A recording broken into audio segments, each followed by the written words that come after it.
Hi everyone, from me, Brent Graham. It's 9 o'clock on a Thursday night. It's time for the Handicap Rugby Chat That Matters. We're going to be talking rugby betting, of course. I can tell you there's 2 Super Rugby Australia games. If you're anything like me, you can't wait for that tournament to be finished, quite frankly. We've also got a host of Pro 14 fixtures, unfortunately not featuring the Cheetahs and the Kings. We'll probably touch on that in the show as well.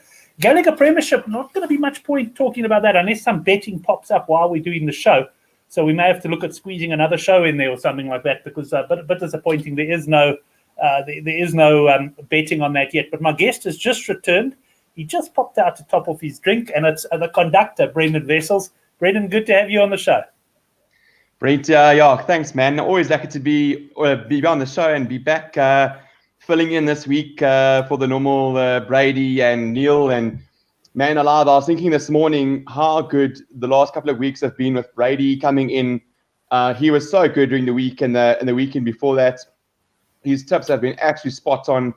Neil has been lighting the tips up, and we've still got Henrik Swart on the bench with Rugabugger and Handumon. So man alive, good for the game, and some of the punt boys have also in the background there. So man alive, the tips and punts have been absolutely cracking so far, and the good for the game forum is so good to read with the guys filling in some info there. So especially for guys that may not have the time to maybe say catch up on that day's news, etc. Read through the forum and have a look there.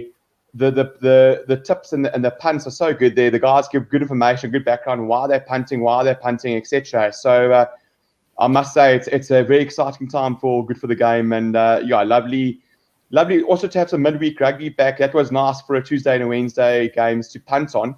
Nice that they sort of space the games out a little bit so that you have a bit of chance to focus on maybe 1 or 2 games where on a Friday and a Saturday they come thick and fast, and you don't always have the time to sort of focus on individual bets. So it's nice to break it up a little bit. So looking forward to some nice betting this weekend. Yeah, no, certainly. I enjoyed the midweek, and I hosted the midweek show. It was a bit of a last-minute thing. Betting, Stig was on, Brady was on, Thoughts on Sports, and I had absolutely no interest in the midweek. And then, of course, I hosted, and I heard how confident those guys were on some of the bets. Next thing, of course, I was watching the games, unders on points here, overs here. So it really has been good. And unfortunately, like we said, we don't really have much Gallagher Premiership to talk about tonight, but we'll chat about the other stuff. And let's not forget, of course, South African rugby is coming back soon. Of course, we were just talking about it before we came on air. We don't know exactly when that is because, PSL's going again. I see Mamelodi Sundowns beating Kaizer Chiefs tonight to level things up in the title race there. But no sign of Western Province v Northern Transvaal or the Blue Bulls. Absolutely, yeah. It's a bit disappointing that Saru hasn't been more proactive in getting the game going. Considering basically every other league is going and our local sports going. So hopefully Saru get going. Sorry, Ben, I forgot to mention just in my previous comment, in terms of the pundits, Stiggy went, or the betting Stig went 6 for 6 in Pro 14, I think, on the weekend. So he is also doing unbelievably well. But as you say, hopefully we can get our local rugby back. I know Henrik Swart is chomping at the bit for that Griquas versus Blue Bulls game. First up. Excellent. Well, we're going to be talking a little bit about betting Stig later as well. We've started a little page for him on Good for the Game. We haven't started populating it yet as such, but we're giving him somewhere to track his picks, and he really has gone well in Europe as well. And he works on an algorithm. So just to stop for a second, he's got to watch out. If his algorithm keeps on delivering, the guy's going to be hacking into his computer to get hold of it. It's a bit like the KFC magical recipe. He's going to have to look after that baby.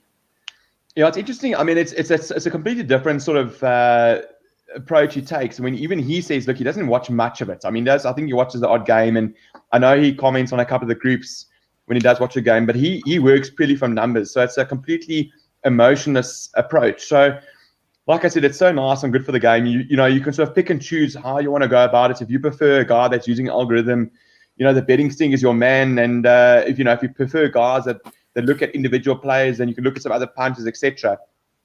So no, he's done fantastically well. On the algorithm, he's really fine tuning it, and it's interesting how he approaches it. And he's done well there. Excellent. Well, let's get into the games, but just to welcome all the guys in the live chat. I see Henrik, Chris, and Peter Paul. I haven't seen you in a while, and he's asking the question, when he tries to watch on his cell, it says you have to pay. I'm not sure what the issue there is, Peter Paul. I quickly went in on my cell to have a look, and you should be able to watch it for free. So if it happens again, please let me know. And if you are paying for it as well, please let me know. I'd love to know that. But yes, the show is still very much free. But Brent, let's get into the first game there. We've got a big handicap here. We've got the Brumbies up against the Force, 20.5 points. The Brumbies, who I must say, the likes of myself and Oracle were doubting the Brumbies quite a bit.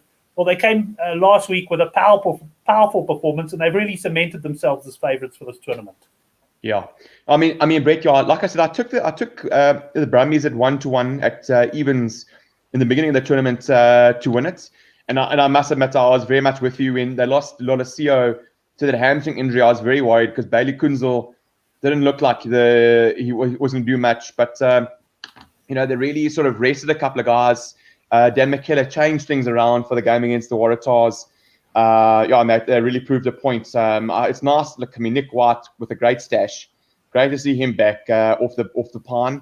So I think he makes a big difference. And it was quite a performance. Some very interesting refereeing in the Brumbies Waratahs game. Some shocking calls.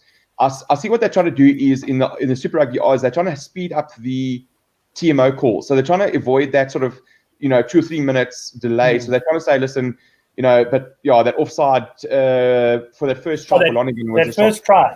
Yeah, it was a shocker. I didn't watch it live, but I saw you guys had moaned about it, and I happened to watch the game sometime over the weekend. I was just sort of keeping an eye on it, and I could not believe that try was awarded. I mean, when the commentators, they were absolutely flabbergasted. Yeah. But if we look at this game now, conductor, we got 20.5 points. I mean, it's the biggest handicap of the season in Australian rugby.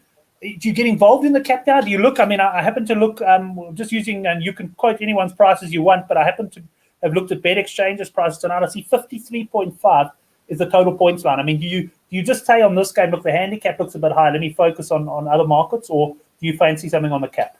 Yeah, Brent, it's a tough one because, I mean, if you look at the Force, they haven't really done much besides for, I think, that one game against the Rebels, and I think the one game against the Tars, I think.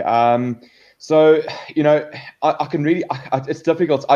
The way they defended last week against the Reds was very worrying. They just sort of almost looked like they had dropped their heads completely. I don't know if they'll continue that.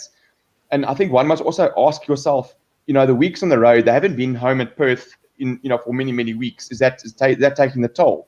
So they've got 2 games left. I mean, have they basically given up? But I thought about it. I'm hesitant to take that. That is a big handicap, like you say. I'm hesitant to take it, even though the Brumbies beat them 24-0 last time. The Force lost 28-8 to the Waratahs. So your minus 19.5 should be in and around. But I'd prefer to take the points because, I mean, so the Force don't score many. I mean, you'd probably say the Force might score about 12, which would then leave you quite a bit. So what's that, sort of 41? Am I right? 41 41, to get a 53 and a half. For the Brumbies to score. Yeah. That's quite comfortable. Because I can't see the Force scoring many. So I think that's where you might get a bit of value. So under 53, and I think the new ref, Amy Perrett, a female, the first Super Rugby female ref. So she may be a little bit more technical in her calls, but want to sort of make sure the calls are correct. I think maybe your more experienced guys maybe let the game flow a little bit. So that might slow down a little bit. But for me, the under 53 gets a nod. Excellent. Henrik Swatch is making the point. If you're paying to watch these 2 oil paintings, then you're getting seriously ripped off. Well, talking of oil paintings, I just want to show you something quickly. This popped up on my Facebook memories, and it came from 9 years ago. Sean Nicholas used to join me in studio. We used to do a radio show at Radio Today. I mean, my hair looked very different in those days. I certainly went for a bit of a shorter cut. And there's old Sean. I must say, I've seen Sean lately, and he's barely changed at all. But great photo from the past there. And looking forward to having Rugger Bugger back on the show when we get into the Sevens rugby. And obviously a lot of other guys like Henrik, who's watching here now, he likes following you guys on the European. He's licking his lips, like he said, for the Meter 10 Cup and the Curry Cup. So, it looks like an interesting game. I must admit, I'm a bit lukewarm on the Aussie games at the moment. I tend to be in agreement with Chris there. Peter Paul just coming in and saying 16.5 points. I think that must be the Force quote. Yeah. So, so that's I agree with you. I can't see the Force scoring a lot of points. And I'm just hoping that the Brumbies have sort of hit their straps now, and they're going to kick on and win this well. But, I haven't really decided what I'm going to do there yet. But let's move on to the next game. and that is the Rebels up against the Waratahs.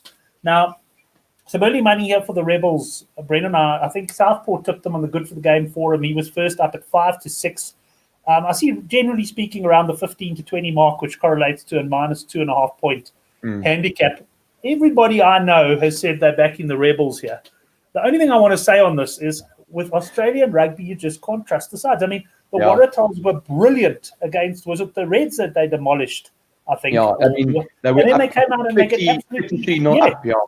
I mean, then they come out the next week and they dish up absolute drivel. So I don't know. I'm so nervous, but for me, all arrows here, all signs point to the Rebels. Brent, Australian rugby is like an unfaithful girlfriend. You want to trust them, but you just know it's just not a good idea. So exactly to say, is just you would think this week. I mean, I think the last score between the two teams was 29-10 in Sydney. So to the Rebels. And I mean, the way the Waratahs played last week was shambolic. The Rebels, to me, haven't been bad, haven't been poor. But like you say, how do you know which team is a pitch up here? But look, I've taken a bet on the 7-10 on the Rebels. I see Rob Penny has put an NRL big bopper 105 kg centre in this Tapai Marua. He's a NRL guy. So when you start putting those guys in, I don't always think it works. Because obviously wants to try and get some go forward ball, because Carmichael Hunt is still out with his hamstring injury. So he obviously wants to get some go forward, and he's not getting it with that other centre. So no, look, I've put a bit of money on the Rebels, but I'm not gonna put the family farm on this. I could really see going either way. The game is in Sydney. I don't know. To me, the Rebels have a bit more quality. Fairly settled side. I think they had their rest week last week, so they should be nice and fresh against the Waratahs this week. So it'll get my vote. But like you say, the Aussie rugby is so inconsistent. You can't say for certainty, who's really going to pitch up in the day. Yeah, the form lines have been, Henrik just making the point as well, got burned last week. He's pretty nervous about that. I tell you, one man who seems quite excited still about the Australian rugby, and just before I sort of was coming to sit on the show, I happened to catch a tweet of his, and he was saying, look at my 57-1 shot this weekend. So I went on good for the game. Now, Hein, our good mate, Couch Critic, he, of course, writes a blog each week for Bet Olympi. He covers a lot of things, including NRL. So let's just run through his bets here quickly on the matches. He's got half-time, full-time margin. So Brumbies to lead by 1 to 8 points at the break, and Brumbies to win by 13+. And he's getting 6.7 to 1. I think that might include the sort of the one for the decimal, but that's quite a nice bet. It's not a bet I've taken very often, but I know Couch is a big favour of it. The win cost, Tom Wright to score the first try and Brumbies to win, and that's at 8.5 to 1. And of course, last try scorer, he can't leave this man out. Falau Fahinga, his hooker coming there at 9.6 to 1. And then he gives a bit of an explanation. But let's just go down. I want to get to his 57-1 shot here. He likes the Rebels to win at just over 15 to 20. Half-time, full-time margin, a similar bet to the one he took in the previous game. He's got Waratahs 1 to 8, Rebels 1 to 12. So that should be a big price. Yeah, that's 12, just over 12.5 to 1. Last try scorer, can you just call out that? I don't know if you can read it there. Who's the Tony Almasili. The one that is big bopper. And that's 57 to 1. So that's his fancy there. Now, Bet Olymp do give Couch Critic a bit of a stretch, but not just for him. They put the prices up especially for him. So if you do fancy those, you can go along and take them. And anytime try scorer Reece Hodge, that's at just over 15 to 10. So that's Couch Critic. You can go onto the Good for the Game side and you can read his forum there under the Bet Olymp blog. But Brendan, I know you're probably more excited this weekend about the European rugby than you are about the Australian rugby. Now, unfortunately, we don't have, at the time of doing this show, the bookmakers haven't priced up on the Premiership games. And I should imagine that's because of the teams only coming out tomorrow, I would imagine. And the fact probably that we had the midweek games and there's lots of doubt about it. And it's fair to say the bookies have been burnt by the punters, by the likes of the Good for the Game punters over the last couple of weeks. Yeah, I think it's sort of come from a history of where you've had a bit of turnover, especially in Pro 14. Pro 14 does a lot of turnover. It's a lot more turnover than Super Rugby and English Premiership. They do quite a bit of turnover. So, but more, it was always going to be turnover with regards to this very congested schedule you've got with the English Premiership. So I can understand why the books, are waiting for it, because they don't want to have, they basically could have almost a 6 or 7 points swing in the wrong direction, basically, almost. So, and I think a lot of the guys were very clever during the week on the Tuesday and the Wednesday bets. The guys cashed in on a couple of bets there, on some weekend teams, etc. So, look, I think it is. If you go into the Good for the Game forum, I think the one guy you want to be listening to at this point in time is Brady Adetsu. Him and Neil have literally done so well with the European rugby, but Brady did one post, was so good. He outlined the players that will probably, or that basically won't be playing this weekend for the Premiership sides. So on that, you can basically almost get a feel for where you want to go for these English Premiership games this coming weekend. So, the one that I lined up on Monday morning really was Sale versus Bristol, because Bristol basically played a very strong side against Exeter. So I think they were hoping to try and maybe snag a win against Exeter, but that didn't come off. And they have to rest a lot of players against Sale. And I know Steve Diamond will have all the guys at his disposal to try and get the win there. So if you can get something in and around 2.5, 3.5 to Sale, that's golden. But I encourage the guys to go and have a look at Brady's post. If they want to have a bet in Premiership, then they can basically get themselves familiarised with who's going to be out for the Premiership sides this week. But I think Bristol's going to have a weak side as well, London Irish. So that's two good bets to line up. Excellent. Well, I'm just having a look at that post now. Yeah, so there is a link to the rugby forum thread down below. You can go and click on that and have a look at Brady's comments there. Let's move on to the first game then of the weekend as far as Pro 14 goes. And here we got Glasgow, narrow favourites of Edinburgh, 1.5 points. So it's basically a 15 to 20 game. This is if you're looking at the win market. Are those the current odds, Brent? That was what I got. Let me have a look here. I've got the Bet Exchange site open. I think it's dropping by the second. Oh, is it? Is it moving? Yeah, this was about an hour and a bit ago. So that's so important, particularly I've noticed in this European rugby. Well, mind you, here we go 8 to 10. They're 8 to 10 to win the game, Glasgow Warriors. And it should be minus 1.5. Is it minus? Yeah, you're right. It's moved to minus 1.5 now. Look, this has dropped. Well, they're minus 1.5. Yeah. Because I think at a stage it was, I think even 16 to, I don't know if I was that high, but it was probably at 15 to 10. Then it dropped about, it was about plus 6.5. It was about plus 5.5. I jumped on the 5.5 yesterday. I had a look at it and I thought there is a good chance that Edinburgh will do a rotation, because they've got a semi-final coming up, and they've also got a bit of a Challenge Cup coming up as well. So, guys like, they're key players. They don't want to, overplay them, especially within, after such a long, a break, etc. So, Edinburgh's had a big rotation. Yeah, they've got 10 changes. Very young halfback pairing, a 9 and a 10. That's quite young. Look, they've still got a bit of quality on the side. They've got Darcy, I think his name's Graham Darcy, Blair Kinghorn, Duan van der Merwe is still there. They've still got a couple of good guys there, but their bench is quite weak. So I think once again, if you looked at the forum, I think some of the punt boys and Neil came out with an early punt to say, listen, guys, take 13 to 10 for Glasgow on the board. And that's obviously now shifted to 8 to 10. I think it'll probably shift on a little bit more. But, Edinburgh won the 1872 Cup. There's nothing left to play for them in this game. This is a dead rubber, essentially. And I can't see Glasgow.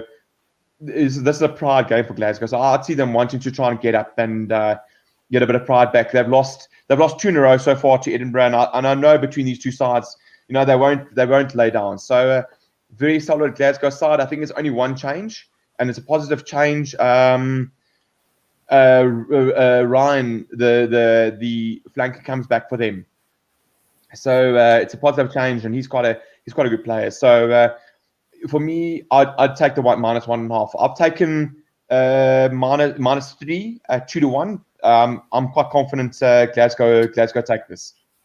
Excellent. Well, let's move on to the next game, and I see there's been some comments in the live chat about it. Before I get there, lots of chat about the NRL. The Bunnies evidently making the guys quite a bit of money today, and I've got to give Hein a couch credit for that, because he started writing his NRL previews, especially during the lockdown. There was nothing to watch on TV, and then guys started streaming the NRL, and now I'm finding more and more guys talking about the NRL, and I think I'll have to have a chat to Couch and tell him to get a show going on the NRL, because you could just get quite a bit of interest.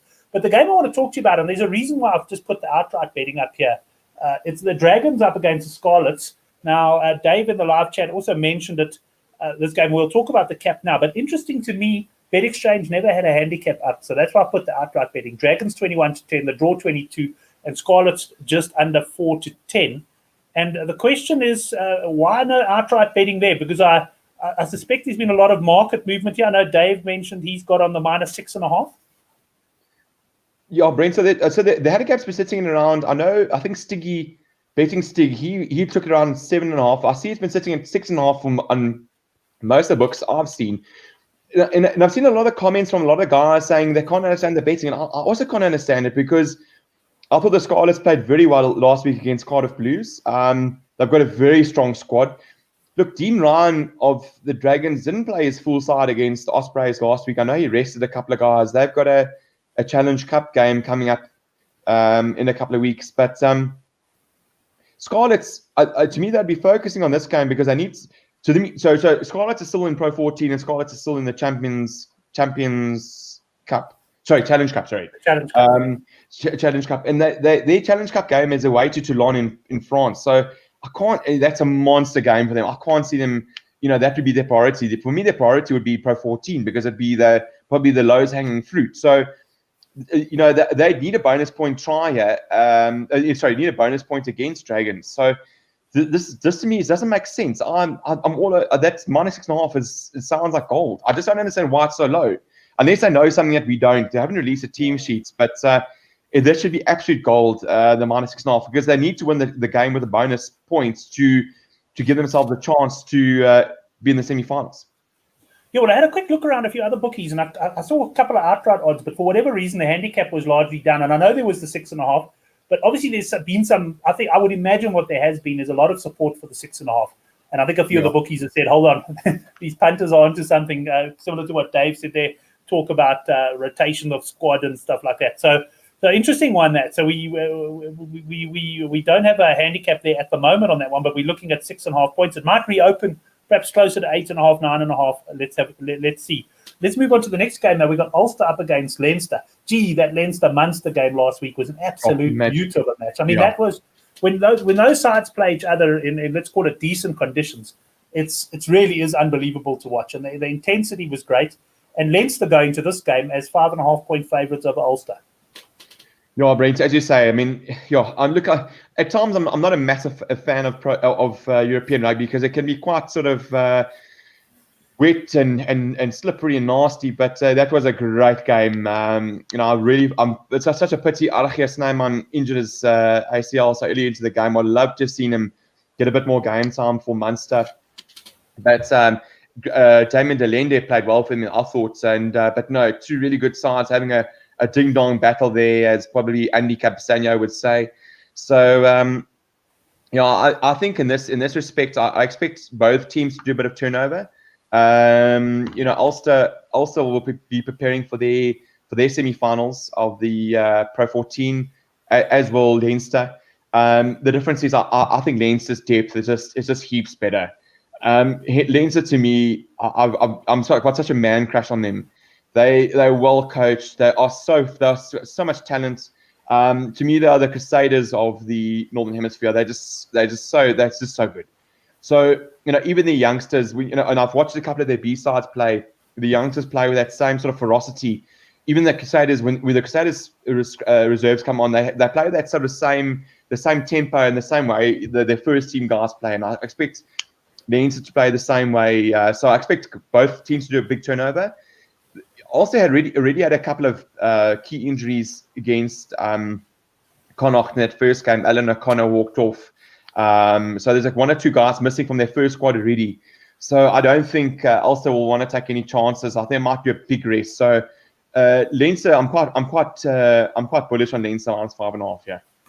Excellent. Just a quick interruption for an advert. Tour de France is starting this weekend, gentlemen, on Saturday. I'll be previewing each and every game on YouTube. It won't be a live show, but I'll be doing a short preview with my bets on the Tour de France. I love cycling betting. I bet a lot smaller than rugby, but I bet a lot more often. And it's great. I mean, I had a very good 2019 as far as the Grand Tours went, but sometimes you go on some really lean runs in cycling, I can tell you. But looking very forward to that. So do there's stay no close. crowd- Good for the There's game no there as crowds, well. though, Brent. Sorry? There's no crowds. They've got all sorts of restrictions. There will be a few people on the side of the road. I think controlling something like a Tour de France is virtually impossible. 4,000 kilometers or whatever. But certainly not the sort of crowds we're used to seeing at the ends and shouting and hammering down the finishing straight and that. So it's going to be a very different Tour de France, and all the teams and that are very much in what they call bubbles and that. But we'll have plenty of coverage of that on the Good for the Game side and on the YouTube channel as well. Just have Dave coming in here. Ulster have had a coronavirus scare this week and have disrupted preparations. The Leinster team will still include the 8 to 10 Irish international. So Dave also saying there that Leinster probably on the handicap there, look for the business. Let's move on to the other side that played very well last week, and that's Munster, minus 10.5. Connacht plus 10.5. Another tough one, Brent. It's I think there's nothing left to lose for Connacht. So I really thought they played well against Ulster last week. I really thought that with a lot of physicality, Bundia Key was absolutely monstrous in that midfield. So I expect Munster to do a bit of a turnover as well. So they actually need they might need a point or two. So I just can't remember. I just want to have a quick squiz. I think they might need a point here. Let me just double check. Yeah, because I just they need Scarlets could be, that's the one there that Scarlets could catch them. So this game is after Scarlet. So if Scarlet get that 5-pointer, Munster will need to take, I think, at least a point away from Connacht here. Right. So it might be a bit of a toughie there for Munster to rest too many guys. So you might see a sort of not a weak team. You might sort of a middle line team for Munster there to try and take something. But Connacht might worry them. I thought they played very, very well against Ulster. Dave just coming in and confirming there, Munster needing 1 point there. So it could well be a game that they don't necessarily kick on and win it by miles and just get the job done. Yeah, the bonus. I think there might be a game if they can get the bonus point try, then they basically they really take the foot off the gas. All right, let's move on. Cardiff Blues minus 5.5 against the Ospreys. I've got no feel for this one. I must tell you. This. I haven't really, honestly, toss a coin. I took the stats. Ospreys have done well against Cardiff Blues in the past, but this really could. I wouldn't put any money down. That's really, it could go anywhere. No crowd, nothing to play for. If guys go charging into that game, I think you're just going to be losing money there. So Cardiff's got a couple of good players, Josh Adams and Josh Navidi and those kind of guys, but. Ospreys will be without the English. Who's the concussion case for the Wales? The left winger. It's North, George North. George North, yeah, he had a shocking red card against the Dragons. He took the guy up in the air, so they'll be without him. But that to me, as Gavin from Oracle would say, that can win without my money. Excellent. Yeah, talking of not winning with Oracle's money, Oracle had a shocker last week, and he lost to half the panel, and he lost to about 7 guests on the show. So he was absolutely out of it. I spoke to him earlier actually, and he was saying to me, "Listen, he'll be back on the show as soon as the local rugby's back." He says he cannot handle this Australian rugby. And Gavin, I could sympathise with you there, mate. Don't worry about that. Let's move on to what I think is the last game as far as the Pro 14 goes on the weekend. Zebre up against Benetton Treviso. And here we got the home team here plus 3.5. Are they playing this at their home ground? They're playing in Parma. Yes, in Parma. So basically, it would be Zebra's home ground, but no crowds. This is one of my bets of the week. I couldn't believe the odds came out at this. Benetton played a very experimental side at home in Treviso against a Zebra. Very, very strange, convoluted side. They left basically they left all their stars out or on the bench. Keatley didn't start. I expect a massive turnaround. I saw Marco Bortolami, I think his name is Bortolami, is one of the guys for Benetton. He said they're gonna rectify that. So very, very, very quickly say, listen, guys, they're not going to accept that. The last Zebra win before that win on Saturday was in 2018. So Benetton have a good record against them. I know they've beat that handicap in Palmer with 14 men. They've beaten Zebra with 14 men by more than handicap. So I expect guys like Snyman, Ioane, a couple of those guys to come back. Benetton, for me, Benetton are one of the most improved Pro 14 sides in the Pro 14. They've got more points than Cardiff Blues. They've got more points than Dragons, more points than the Kings. They've really ground out some very, very good results against top teams. I think they ran Leinster close at a stage in Dublin. So minus 3.5 is a golden bet for me. I reckon they're actually going to smoke them. So Zebra did what they needed to do last week. They got their win and said, listen, okay, they've had it, but I really think Benetton are going to come back like an actually steam train. I'd actually take. I might look at sort of minus 9.5 here as alternative handicap. At minus 3.5, it's a good bet. Yeah, you're sounding like Oracle Rugby more and more each week. But it's just interestingly, Dave is very much rubber stamping that. Also likes that one. Welcome to Robert. Robert and Dave both watching on Facebook. Leinster and Scarlets will smash the handicap. So looks like a fair amount of alignment here, Brendan. Let's before we get into your best bet of the week, which I can tell you is about a 1 to 4 shot to double up as the best bet in the newsletter, because I don't have anything too strong yet, unless I find something on the Tour de France perhaps, but I'm not sure it's going to be best bet material. But just quickly on the Premiership, we've got no handicaps to talk about, but any games in particular you're looking forward to and you're going to be watching with particular interest when the bookies price up and, after the team sheets have come out?